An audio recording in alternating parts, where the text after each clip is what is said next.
is Arne Selbach, and I am responsible for our what we call Enabling Technologies program. And today I'm going to talk about the status of digital transformation in the Nordics and Benelux region, and how all of this, how this evolution affects the infrastructure and cloud adoption, and also then again how that affects the approach to security and data management. If I don't say anything else, all of the data points that I have in this slide deck are from various surveys covering the Nordics, so Denmark, Norway, Sweden, and Finland, and the Benelux region, so Belgium, Holland, not Luxembourg, really.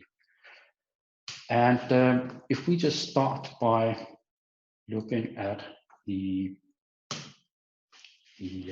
digital maturity in the Nordics and Benelux, we have talked about digital transformation for several years, but the interesting thing right now is actually that we are just at the tipping point where we see that more organizations are at the level 4 and 5, which is what we call digitally dedicated, than on the previous levels.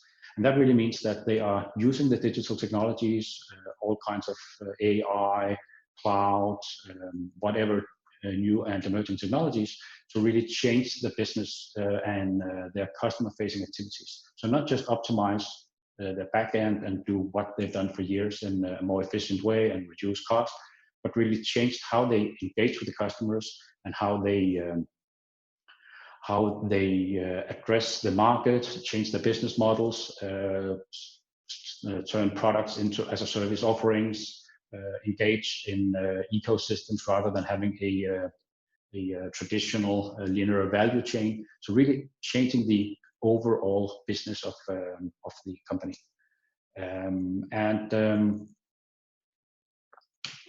When we then ask about what are actually the most important technology areas, so not specific technologies, but what are the most important ones, which are the ones that they need to address in order to move forward in this transformation, most organizations state that that is cloud and that is security, and then we have mobility, infrastructure, and so on further down the list.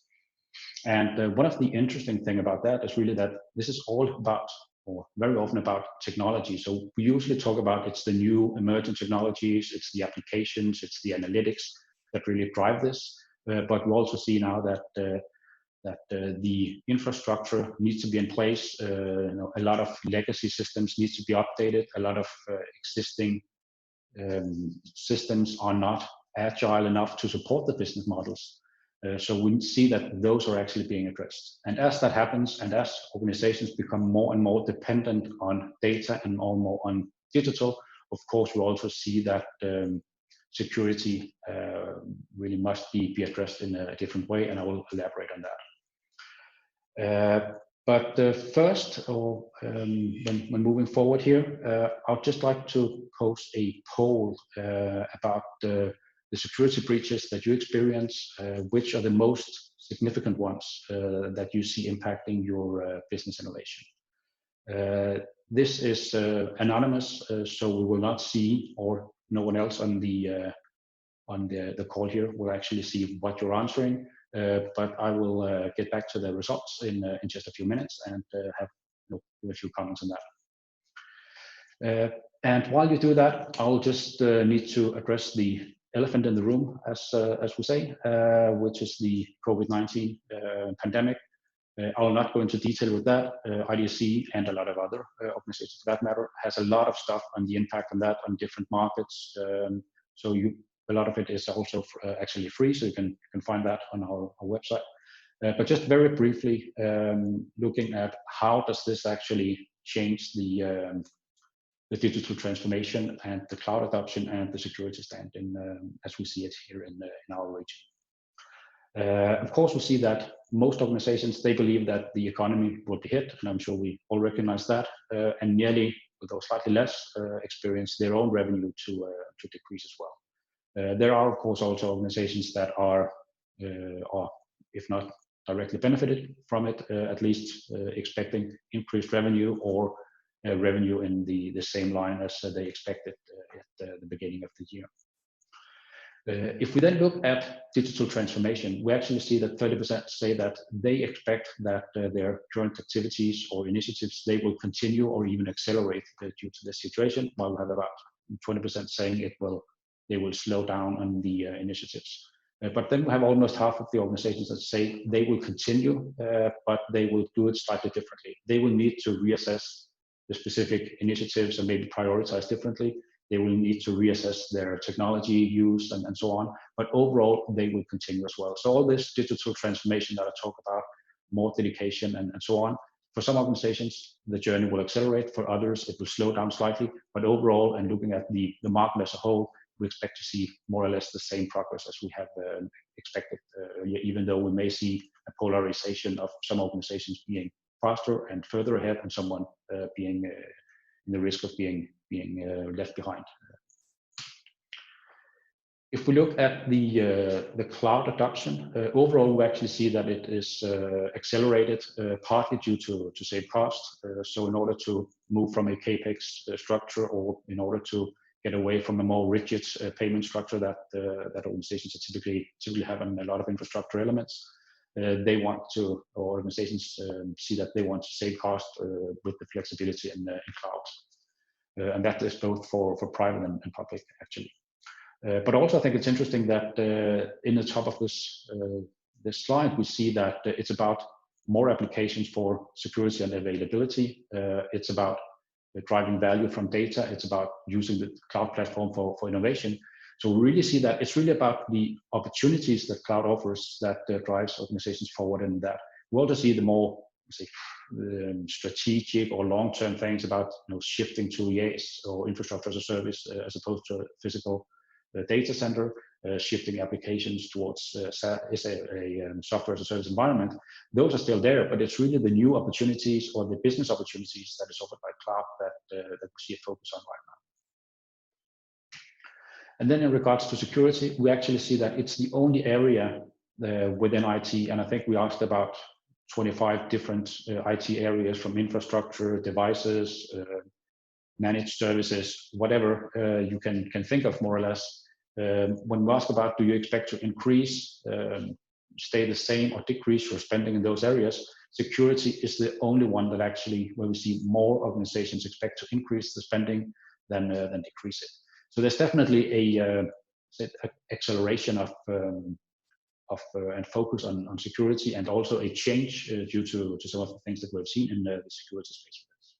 And that is really about the different work processes with remote work, but also a general focus on more resiliency, so being able to cope with the situation better going forward. And of course, also when you change work processes, you typically also find that you may have had some issues earlier that you're not really paid attention to or haven't noticed because they haven't been relevant. So let's get back to the real world, so to speak, to the overall trend as we saw it, and that we will see later on, and more discussion about COVID-19. Overall, we see that about 70% of organizations, they have adopted cloud infrastructure, public and private, and an additional 25% are actually planning to do it. So there's no question that we are full speed ahead into a cloud era, or whatever we want to call it. But one of the really interesting things right now, as we see happening, is that we go from what we call traditional, say, we move to the cloud, so we take our virtual machines and shift them from our own data center and into a cloud. It's really about embracing the cloud. So, and there's kind of a mindset change where we used to think of, or organizations in the market used to think of cloud as a place. You put something out of your own data center. Now it's increasingly looked at as an architecture. How can you integrate cloud elements into on-premise elements in this hybrid or multi-cloud world in an efficient and cost-efficient and flexible manner. It's also about being part of the modernization process. So it's not just taking the virtual machines or the applications and move them from one place to another. It really is about modernizing the applications. It's about shifting to containers, adapting microservices, using functions, and all these different elements to benefit from the cloud. And also we see that it's less about just putting things in a single infrastructure as a service environment, but really about using a lot of different deployment models, different infrastructure as a services, but also using on-prem or hosted environments where it makes sense from a compliance or cost-effective way. In this process, we also see that cloud is really much more dynamic. It's not about just taking a cloud or taking a workload and putting it into a cloud. We see that about 45%, they actually say that they expect to move some of the services or workloads they have in the infrastructure workloads that they have in a cloud environment today and move it somewhere else. It doesn't mean that they take it back and put it on premise all the time, but we really see that it is about shifting from a public service to a hosted private cloud or from a or to another public cloud. But overall, we actually see that it's mostly about adopting additional deployment models, putting more into a hosted environment and so on. And that is in part driven by a cleanup process because a lot of organizations have really embraced cloud or adopted cloud in a random or anarchistic way with a lot of different parts of the organization just being allowed to do whatever they please, or at least they've done it. But it's increasingly also about optimizing. So if, for instance, the costs are too high, if the performance isn't good enough, if the service doesn't meet the compliance requirements, if it doesn't integrate with other systems, then it needs to be moved around. And as organizations deploy more services into the cloud, we will see this will change over time as well, and it will continue on with this process. So before returning to actually talking about the security, it'd be interesting to just reveal the results from the poll, if we can have a quick look at that. And I think it's interesting to see that phishing is by far the most prevalent one, but also a lot of other areas being addressed. And I think, and that is something, of course, that we've also seen over the last couple of months, that people have been losing their jobs or have to work differently. A lot of cyber criminals have tried to take advantage of that, for instance, through phishing. And also, I think it's of course a very it's one of the areas that we see that cyber criminals have a lot of success with doing, and it doesn't require the same amount of maybe technical skills as some of the other hacking networks or exploiting backdoors and so on. It's really much more about, in essence, just sending an email that looks right, and especially right now with people have been working remotely, we've seen a lot of what we call C-level phishing. So emails posting as being from one of your colleagues, and you haven't talked with them recently, and you can't just ask them by the coffee machine about it. So there's actually been quite a, as I've heard it, a lot of success around that. But also we see social engineering, just DDoS attacks, ransomware, really being a massive barrier for this transformation as moving forward, either because it overall holds organizations back or because the fear of it is actually bringing organizations to halt. So if we look at the actual security priorities, we see most organizations mention data loss, leakage prevention, then we have cloud security and so on. You can read the list, at least on the slides later on when you receive them. But I think it's interesting that it is really a mix of traditional things like the data loss, identity and access management, which are traditional, say, security security areas. But it's also about governance and compliance, which have been growing over the recent years, also with more regulation being put in place. But it's also about new technologies and new processes. So cloud mobility, for instance, really the way that we work is, of course, addressing this differently. And then finally, we also see that it also addresses what we can call the next attack vector. So it's edge, IoT, payment systems, operational technology, so that it's not just traditional IT, it really is about a wider aspect of technology and even business processes, if we look at the payments, of course, supported by IT.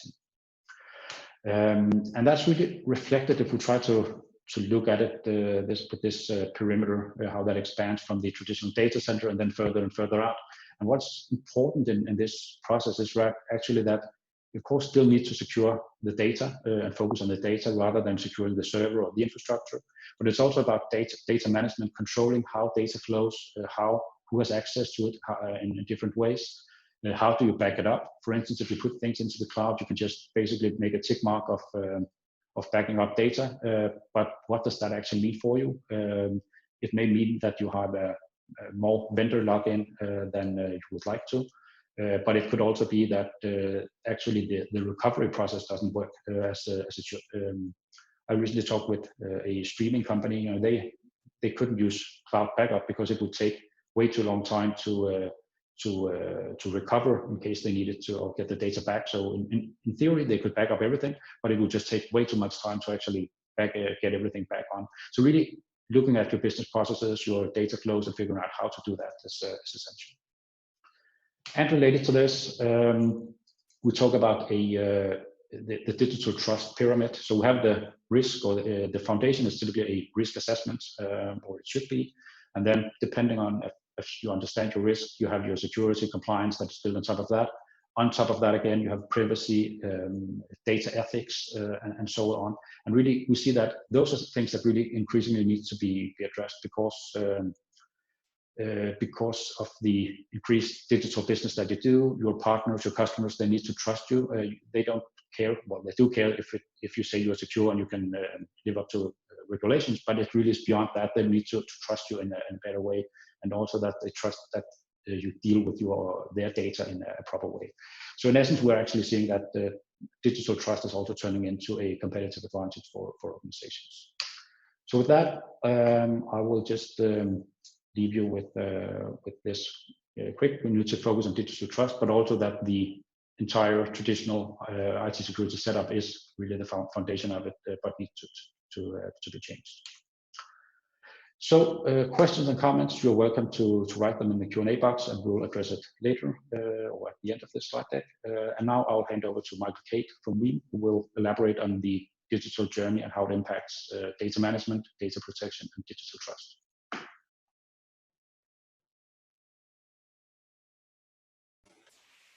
Cheers, Anders. Thank you. Good morning, everyone. Yeah, so the focus really for my section is to talk about data management, or data, as a subset of what Anders already touched on. So to begin with, obviously, we've seen this huge shift of workloads or data moving from a consolidation phase where we went back into virtualization, or we went into maybe leveraging your own premises as a private cloud. And now over the last probably 18 months, 2 years, maybe even longer for some of you out there, is really embracing the capabilities of the public cloud. And obviously they've grown in terms of data services, compute services, everything that Anders really just touched on there as well. And obviously from that point of view, if you look back over the left-hand side, that was very easy to self-contain your data and look after that data to a certain degree. Whereas now we're expanding that footprint, and we're now having to think about the security of that data, privacy of that data, etc. So that's really what I want to touch on in this part of the session. So to begin with, we at Veeam, we talk about cloud data management as our vision, as our strategy. And what I wanted to really touch on first is, well, what do we mean by cloud data management? And it's not just backup. Many people will know Veeam as a backup company, but there's so much more in there to that data strategy or data management strategy that you need to consider. So yes, absolutely, we'll start at that backup and recovery part, and we have to do that, and that's the first like table stakes, if you like, to be able to do the rest of the circle here. But focusing in on the middle, and really it's focusing on your data, and that data maybe on one day will reside in the public cloud, but then there might be that requirement to bring it back on premises or into a private cloud. And then everything in between, like service providers, being able to leverage the compute and power that you could leverage in the different public clouds, but also the different service providers out there. So in order for us to be able to offer that data management aspect to those workloads or to that data, is cloud mobility is a strong asset there, in that we need to be able to enable customers, users to be able to move that data. And as much as I'm from Veeam, this is more generic. This should be a table stake from a cloud data management point of view. Anyone should be able to take their data and move it freely, but to the best appropriate service. in order for us to pick the best service, we need to have some sort of insight or visibility into that. So monitoring and analytics. How do we do that without a manual bit of labor being able to move that data from A to B and potentially back to A again? Well, we need orchestration and automation to be able to achieve that, but also policy-driven approach to that data protection using things like tags in all of the public clouds, for example. And then this looming governance and compliance, this focus on regulation around our data. We have to be completely focused on how do we enable our customers, or how should you, as a data strategy point of view, be able to provide the appropriate governance and regulation across that data farm now that it completely expands outside of those four walls that you maybe once had to deal with. So the first thing is that if you're looking and you're moving that data into, and you're going to see some numbers on these slides, and I'm not going to go into too much detail around them, but this is from a cloud data management report that we've just released. There'll be a lot more in the upcoming weeks around this from our point of view. And this is data that's come from a wide variety of different people, not just Veeam customers, so it is not jaded in any fact. But really, the three topics that I want to touch on is backup modernization. So just because of how you do it today doesn't mean it's right for the future. Doesn't mean that if you're taking an agent-based backup from a physical workload and you're moving to virtual, doesn't mean that that's the appropriate way of being able to protect that data. And that same jump goes again when you go into cloud-based workloads or IaaS workloads. Make sure that you're using the appropriate tool set to be able to make it easy and simple to do, but also think about the other aspects of that. How can we do something with that data? How could we potentially reuse that data to perform additional tasks against that data? So it's not just a backup, it's not just a copy of that data that sits in a bit of storage until the time comes, either the retention dies off or you actually do need to use it for a recovery. How about we put it to work and actually activate it to do something with that data? So they're considerations that I'd touch on when it comes to a data management strategy. Then, as we know, hybrid cloud acceleration, people are moving their workloads from on-premises, and they're not just lifting and shifting everything up into the public clouds. They, as Anders said, they're either going to be taking a subset of that makes sense and potentially moving them into an IaaS, or they're looking at leveraging SaaS, or they're looking at leveraging PaaS type platforms up in the public cloud. And I think what you need to look at there is the wider, much broader picture now is, well, how do we protect that workload using the same set of tools, giving us the same capabilities of being able to protect that workload? And then most important, how can we ensure that there is the option of being able to be secure and compliant to localized data regulations, but also geo regulations, and how can we assist there? And given the poll that Anders asked, it was very much focused around those security risks, things like ransomware, things like phishing, being able to make sure that just because you take a backup today doesn't mean that in 30 days time, when you need to recover a subset of that data, it doesn't mean that it's not free of any malicious activity or malicious threats. So adding that into that whole data management story, how can we perform a security scan of that data before it lands back into your production or before you migrate it? And there's things that we have in our tool chest to be able to adhere to that. So just to couple that up is that we need to be able to look at those 5 areas that you see on the right-hand side of the screen: the backup and recovery, the cloud mobility, all of the aspects that make up the definition of cloud data management.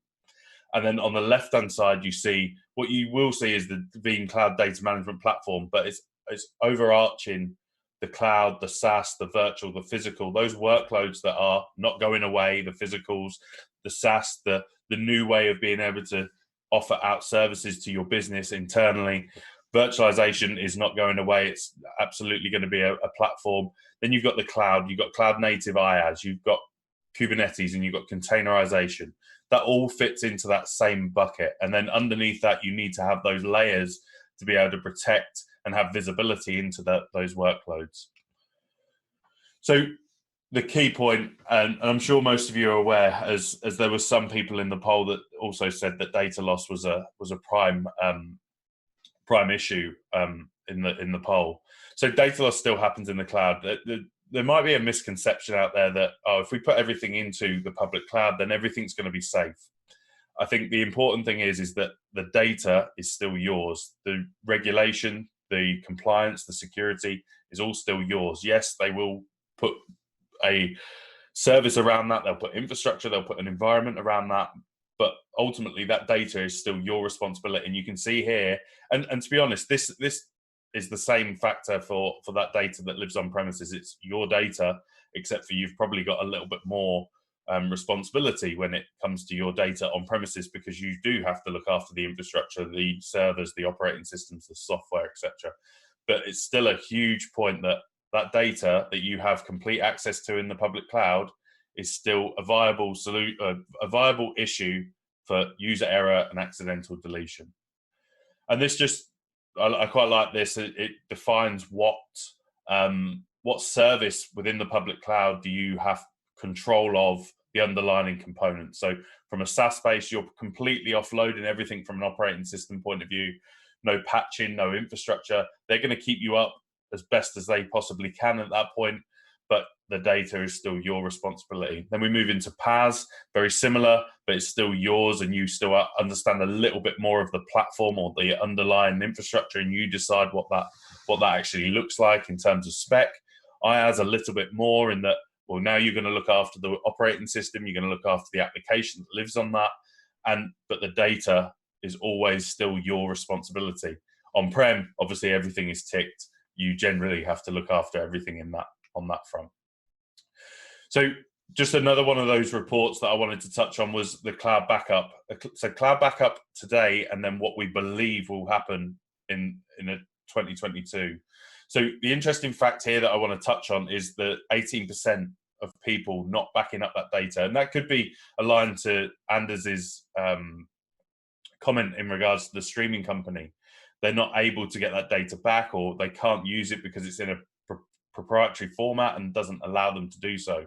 But there's going to be a way to be able to protect that data in a more efficient, better way, much the same as when we went from physical workloads to virtualization. There was an advancement in how we protect this data and how we move that data, what we do with that data. So we can see here, we're right on the cusp of new things happening in terms of cloud native backup, in terms of being able to protect those workloads and data within the public clouds.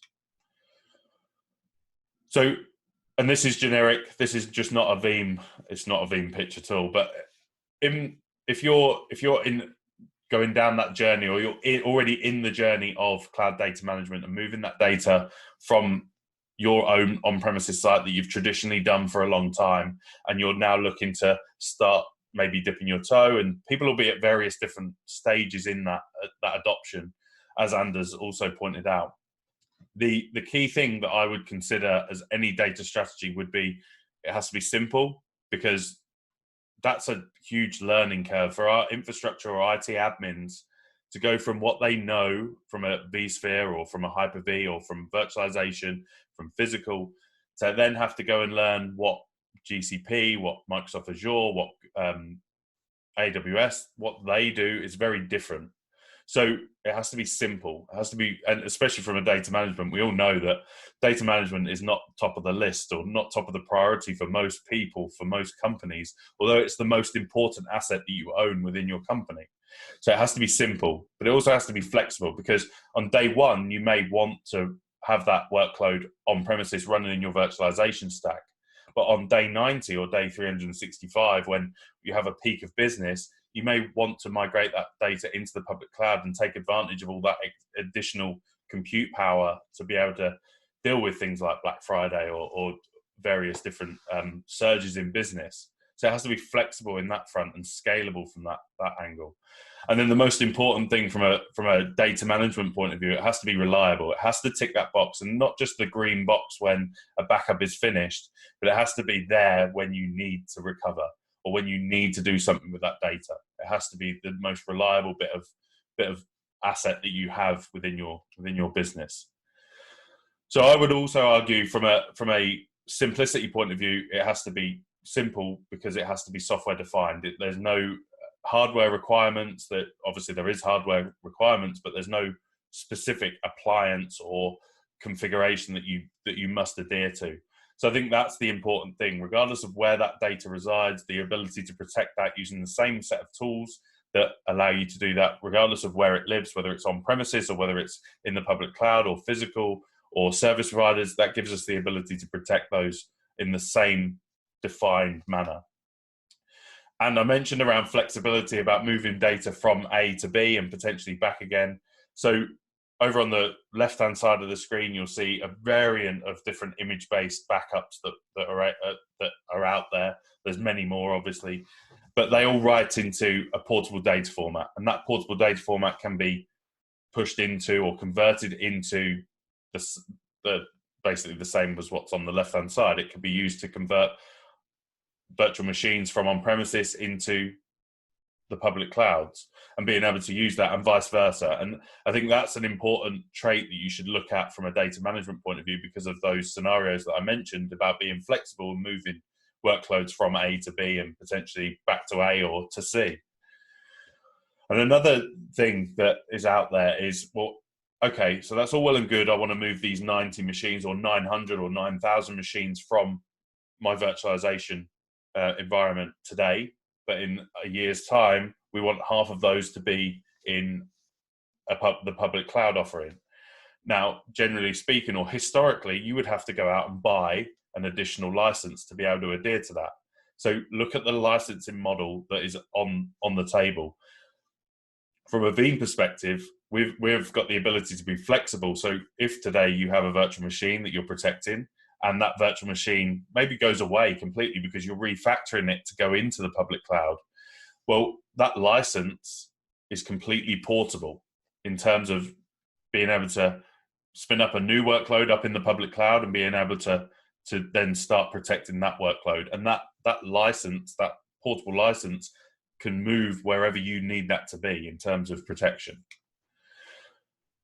Ransomware was another big thing that Anders touched on in the poll and also in some other slides there. So having visibility into threats, proactively understanding if there has been a breach within your data, within your network is key to understanding and being able to then get on top of that and remediate. I always say that from a ransomware point of view, it's inevitable that everyone is an attack vector, regardless of where that data is. If you're just purely staying on premises, then you're still probably going to have to deal with a ransomware attack across the time, or at least in the time frame. So, and being able to protect that and being able to understand if that's happening, then at least you can have the tools in place to be able to put that and deal with that and get that remediated as fast as possible to avoid major downtime and all of those costs that go with it.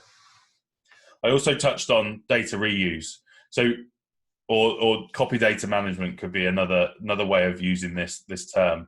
And this was another area that we picked up on the cloud data management report, in that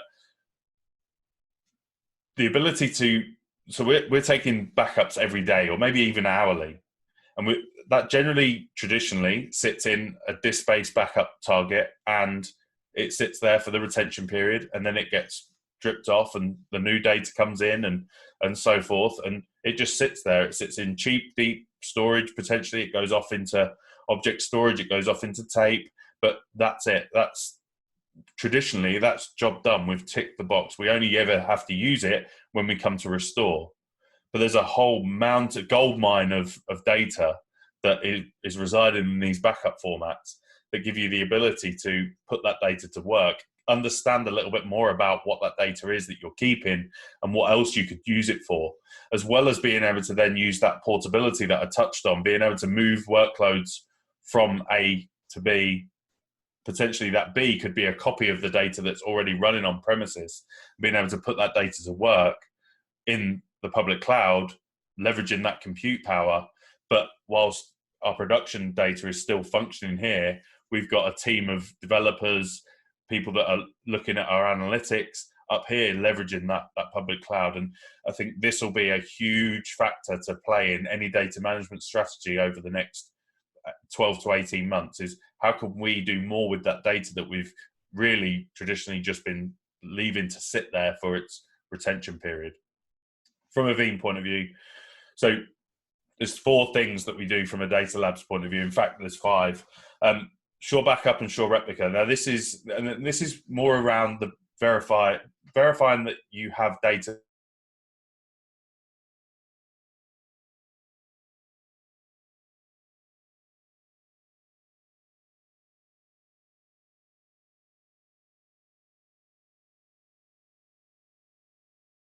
that something is good. So what sure backup and sure replica does is give you the actual big green tick to say, we've tested against the VM, the app, and the OS, and here's a report to prove that we spun up everything in an isolated environment so that you've got the verified recoverability of that data if and when you need that.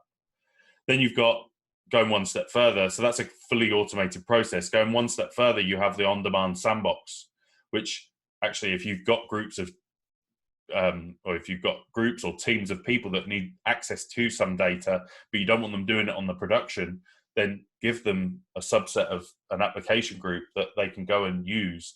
We're going to leverage that backup data. The data is not it's read only, and they can write to a specific write cache, but ultimately they can use that data as if it was in production, and that can be from production storage snapshots. It can be from the backup. There's a vast amount of areas that we can actually give leverage to that data. And then we get more to the restore process. So things like stage restore. If you ever thought about a restore scenario where you thought, oh, I need to inject a process into that backup because it's 7 days ago, maybe there's vulnerability testing or vulnerability patches that you need to inject into that restore process because, or let's just say Windows updates, we want to inject that into the process before it lands back into our production. That's exactly what stage restore gives us the ability to do. Secure restore gives us the ability to integrate into antivirus software to perform a test against that data before it gets restored. So I used this scenario earlier. If you're taking data from on-premises that's 7 days old, you don't know whether there's a malicious threat in there. So before you potentially directly restore that into AWS, how do you ensure that there are no malicious threats against the latest antivirus definitions? That's where secure restore comes in. The 5th one that I don't have on here is, well, how could we leverage an API to deliver that data to a third party for further compliance or further security, basically anything that could leverage that data in a fashion that can, maybe it's data classification, for example. We could give them all of our backup data. They can scan all of that data, understand what that data is. If we're keeping anything that shouldn't be there, there's a lot of third-party integrations that we have we're speaking to as well about that. Just a couple of resources. So Data Labs is something that we probably don't shout about enough from a Veeam point of view, and that's that copy data management, data reuse. That data protection trends, or the cloud data management report, that'll be a report available on the website, as well as a lot of ransomware. We've been really focusing on our efforts, or doubling down on our efforts around ransomware threats. Now, we're not going to be able to remediate that ransomware threat, but we work very closely with our security providers or security vendors, as well as being able to get you back up on your feet as soon as you've got rid of that threat with the latest possible bit of data.